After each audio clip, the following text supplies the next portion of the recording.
Hi guys, ఇవాళ అలసందకాయ curry recipe చూద్దామన్నా.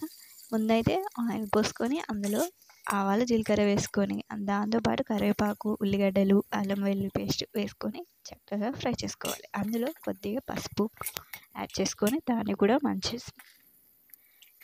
ఇక్కడ నేను ముందుగా కట్ చేసి పెట్టుకున్న అలసందకాయ పీసెస్ అనేటివి యాడ్ చేసేసుకొని దీన్ని మంచిగా మిక్స్ చేసుకోవాలి. ఇప్పుడు ఇందులో నేను ఒక టమాటో వేసుకొని దాన్ని కూడా మంచిగా మిక్స్ చేసుకుంటున్నాను.